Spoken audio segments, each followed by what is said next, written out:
So And you could be playing keyboard. music to Oh, that would be sweet. yes, the whole huh? time, yes. And more comfortable sitting in front of the keyboard. Next time. Yeah. Hmm.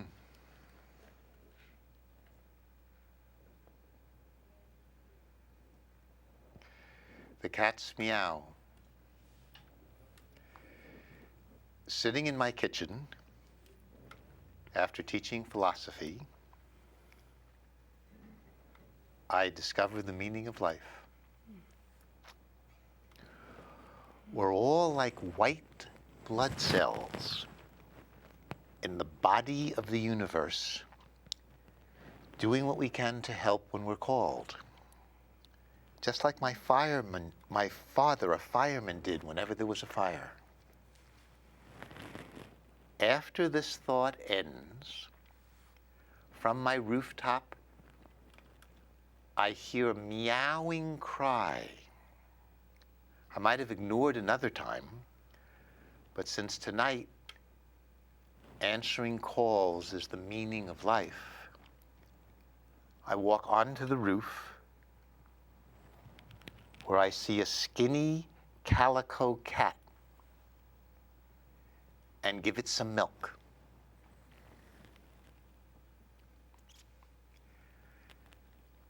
In the morning, with my girlfriend's help, I take the cat down the fire escape.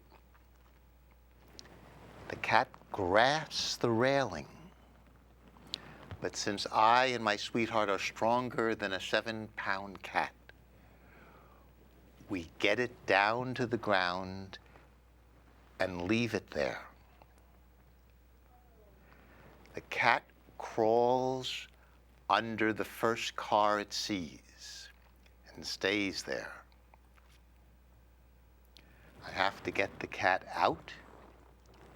My girlfriend says, "You now have a cat." When I call the cat Uni, which stands for universe, when I call his name, it reminds me, keep meowing for response and responding to meows.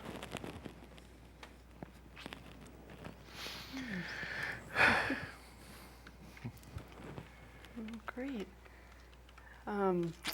I'm here with Michael Koran, who is about to publish Verse to Better, a poem for every day of the year.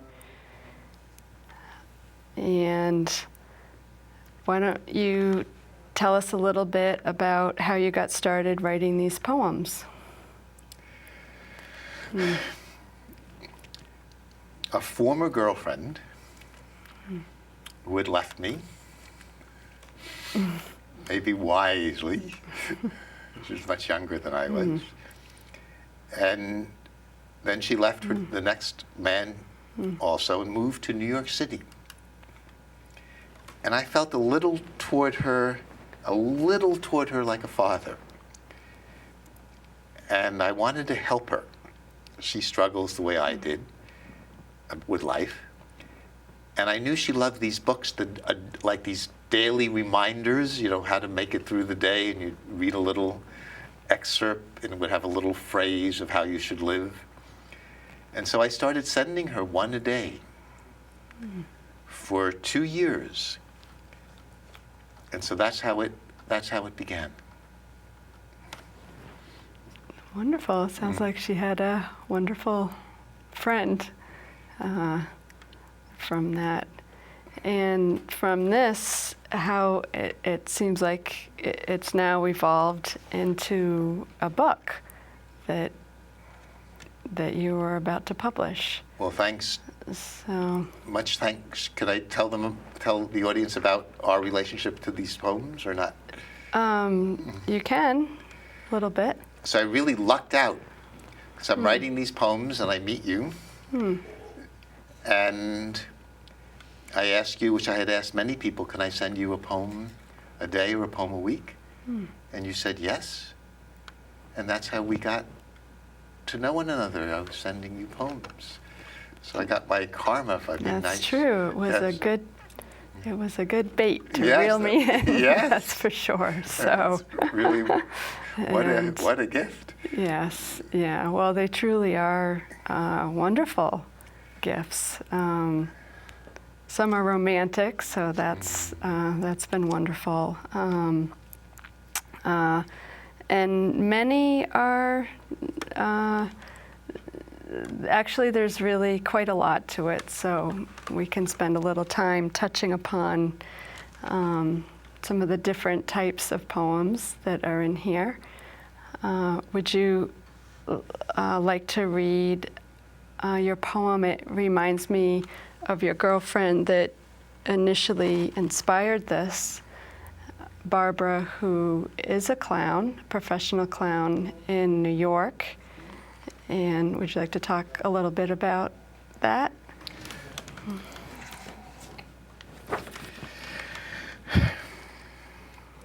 Crown clowns. Let's be clowns when we're down. Bounce off the ground, so are frowns. Upside down, smile, astound. I'd like to read them twice, is that all right? Yeah, great. Crowned Sounds good. clowns. Let's be clowns when we're down. Bounce off the ground so our frowns upside down smile. Astound.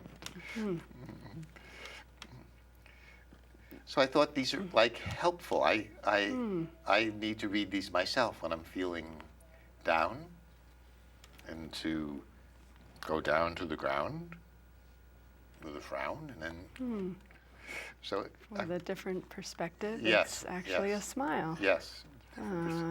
So next time I'm frowning, Yeah. really smiling, Yeah. or maybe you too. Yes, So- yes, many of us. Yes. Yes, yeah. So that could be a wonderful poem to send to someone who is feeling down. Yep. So wonderful.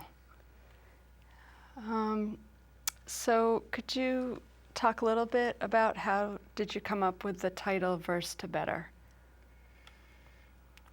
I found out that someone else had used it, which is really sad because I knew these were. I'm a teacher, so I knew this was the name of the book.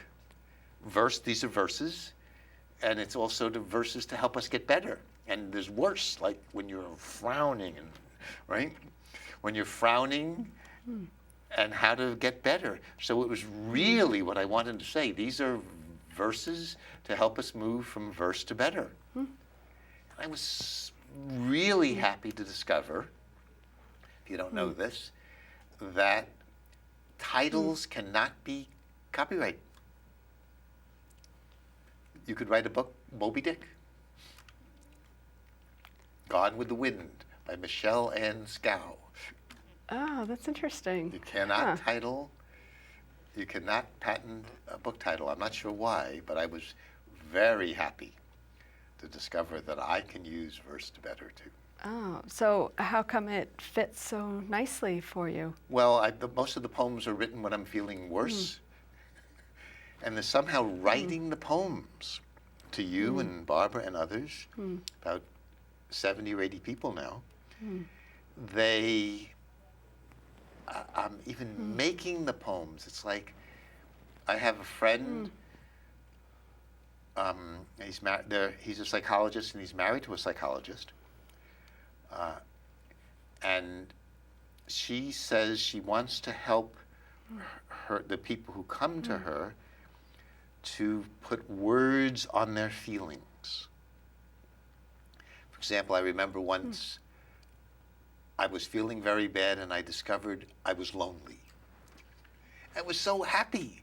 I knew what was going on, and then maybe if I was brave, I could go out and call somebody or talk to somebody. But it was so nice to know in the confusion. So she wants to help people find words for the confusion that they're going through.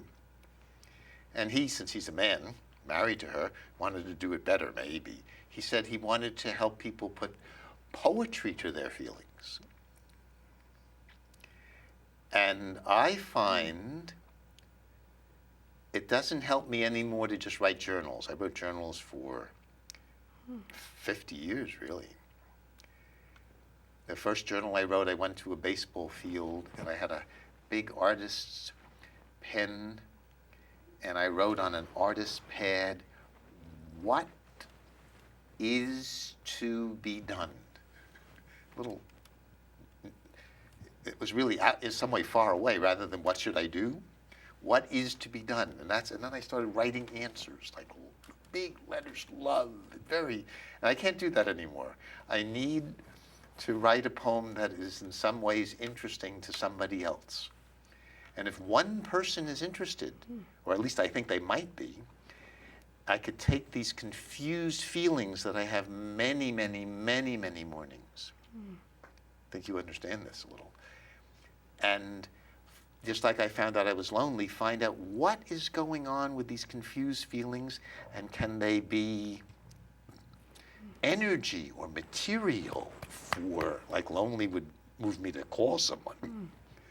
If I'm feeling down, frowning, can I play with that feeling until I turn it into something that's a poem that is fun? So, and not only fun, since I'm a teacher, that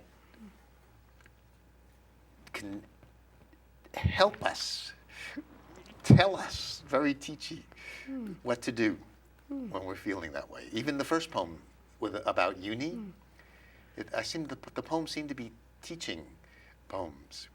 You know, respond to meows, and meow if you want response. That was what that was about. So I have to remember this. So when Uni meows, and I like to ignore Uni, I have to say, oh, wait, I wrote a poem about Uni that I have to respond to meows. Okay, I sometimes respond and pet him. He really knows how to meow. He's an expert at meowing, as you know. Meow! Like the world is ending if you don't meow him.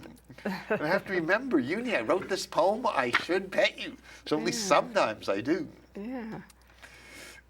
So actually, how old was Uni when the experience of the poem was written? I took Uni to the vet, and they couldn't decide whether Uni was a male or a female.